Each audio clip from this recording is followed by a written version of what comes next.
Bonjour, donc c'est pour un exercice d'optique.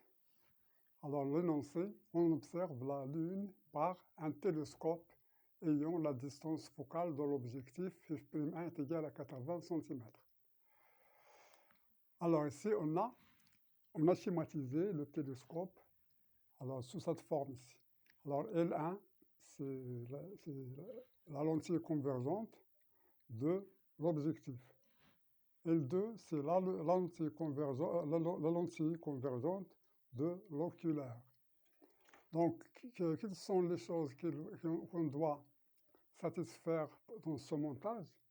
Il faut que le foyer image de L1, F2, F'1 soit confondu avec le foyer objet de L2, F2. Il faut qu'il soit confondu.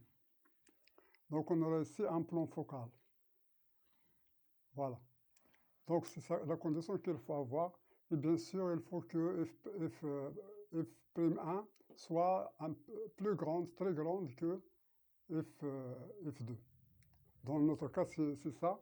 On a ici 80 cm et on a ici 2 cm. Ce sont les conditions pour un télescope. Donc maintenant, la distance focale de l'oculaire F'2 est égale à 2 cm. Alors, pour tracer les rayons, ici, on peut faire une petite révision là-dessus. Alors, pour un rayon qui vient de l'infini, ici par exemple, alors pour trouver son rayon réfléchi, il faut faire la parallèle ici, passons par O, et elles doivent se rencontrer sur le plan focal.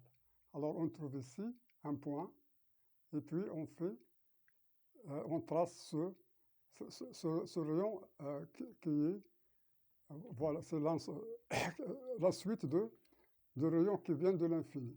Donc on la trouve ici. Donc c'est l'image B1. L'image de B à l'infini, c'est B1 ici. Donc on a l'image A1, B1, c'est l'image de la Lune qui est supposée l'infini. Elle est donnée par cette lentille L1. Son image, c'est A1, B1, qui sera dans le plan focal de la lentille L2. Donc la lentille L2, de son côté, elle va donner une image virtuelle, et c'est l'image réelle, elle va en donner une image virtuelle de la Lune. Donc on a tracé ici. Alors c'est le rayon lumineux qui vient d'ici jusque-là. Donc pour tracer sa suite ici, alors il faut faire une droite parallèle qui est lui parallèle et qui passe par O. Elle va rencontrer le plan focal dans ce point. Alors on va relier ces deux points pour trouver la suite de rayons lumineux. Alors de même pour celui-là, s'ils sont parallèles, alors ils vont sortir parallèles. Bien. Donc on a ici un faisceau lumineux, voilà, qui est, dans sa suite ici, c'est virtuel. C'est une image virtuelle de la Lune. Donc il est à l'infini aussi, B' infini, ici c'est A' infini. Donc ici, l'œil, il voit sous l'angle θ', il voit sous l'angle θ', quoi? L'image de la Lune. Bien, donc c'est ça, θ'. Ici encore, on a un θ qui nous indique que ce θ, c'est l'angle sur lequel la Lune est observée par... non, θ, c'est quoi? Voilà, θ, c'est l'angle sur lequel la Lune est observée. Son télescope, son rien du tout. Son lentille, son télescope. C'est-à-dire qu'elle est observée sous l'angle 0,53 degrés. C'est une donnée expérimentale. Donc, c'est tout ce qu'il y a pour l'explication de ce schéma. Alors, pour les rayons, vous savez bien les principes, comment tracer les rayons lumineux. Donc, maintenant, on va passer pour répondre à ces questions. Alors, la première question, elle nous demande de déterminer A1, B1, sachant que θ est égal à 0,53 degrés. Donc, on va déterminer A1, B1. Alors, qu'est-ce qu'on va utiliser donc tangente. On a ici un θ. Donc, tangente de θ. Mais tangente de θ est égale à peu près θ parce qu'elle est très petite. θ tend vers 0. Donc, ce qui est égal à quoi? La tangente de θ ici, c'est A1, B1 sur la distance d'ici, O1. Alors ici, c'est O2. O1, F'1. Alors, O1, F'1, c'est F'1. F'1, il est connu. Donc, on va en tirer. θ, il est connu. Donc, on va en déduire A1, B1. Donc, A1, B1 est égal à quoi? C'est égal à θ fois F'1. Il faut considérer θ en radians. Donc, on va chercher la valeur de θ en radians. C'est déjà fait. Alors, θ, qui est égal à 0,53 degrés, est égal en radians 9,3 fois 10 moins 3 radians. Donc, maintenant, on va en tirer la longueur A1, B1, qui est égal à 9,3 10 moins 3 fois 80, on va la laisser 80 cm pour avoir aussi A1, B1 en centimètres. Alors, dans les calculs, on a trouvé que c'est égal à 0,74 cm. Alors, c'est la valeur de A1, B1. Donc, on a fini pour la première question. On va passer à la deuxième question. Donc, la deuxième question, elle nous demande calculer θ', l'angle sur lequel la Lune est observée par le télescope. Alors, on va calculer θ'. Ici, on a θ'. Ici, encore, on a θ'. On va utiliser de la même chose, de la même manière, la tangente. Donc, θ' est petite. Donc, est égal à peu près à la tangente de θ',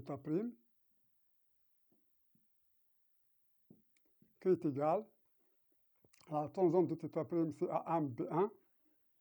Alors, c'est A1, B1 sur...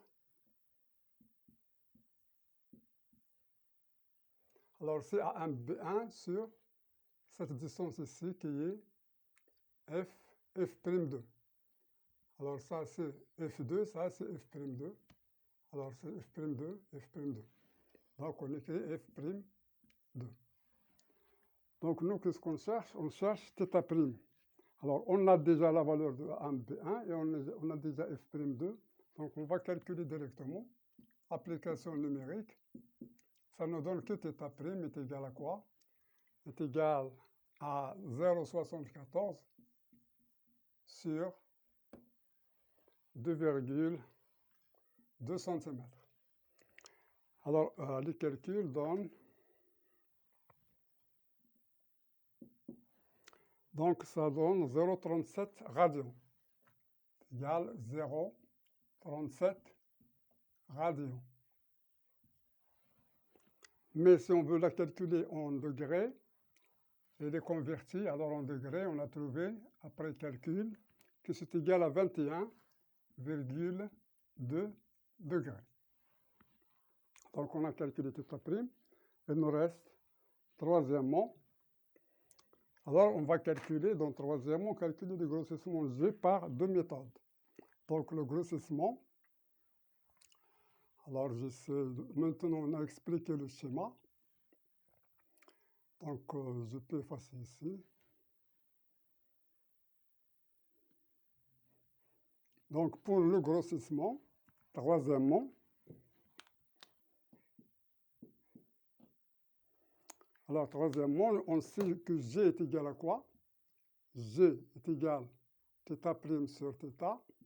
et encore G est égal, alors c'est F'1 sur F'2. Alors on va calculer ici sa valeur absolue. On sait bien qu'il est négatif, pourquoi? Parce que l'image ici, elle est renversée. Alors l'image, on voit bien qu'elle est renversée, c'est négatif dans sa valeur algébrique. Mais on s'intéresse ici à la valeur, c'est-à-dire absolue. Donc pour la première méthode, c'est celle-là. Donc G est égal. Alors on va commencer par F'1 sur F'2. Alors F'1 sur F'2, alors je remplace, c'est 80 sur 2 qui est égal 40. Alors c'est les 100 unités parce que c'est mètre sur mètre, il n'y a pas d'unité donc. Donc pour l'autre, on va la calculer par la méthode θ' sur θ. Donc θ' sur θ est égal, alors je vais remplacer θ', donc je vais les prendre toutes les deux en degrés. Je les prends en degrés, ici.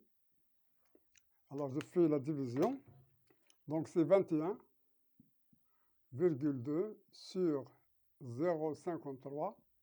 Donc après calcul, elle va nous donner aussi 40. Donc dans toutes les méthodes, on a trouvé la valeur 40. Donc pour cet exercice, voilà, on a fini. Donc c'est un exercice qui explique le fonctionnement du télescope. Voilà ici, pour les intéressés. Donc merci pour votre attention et à la nouvelle séance, Inch'Allah.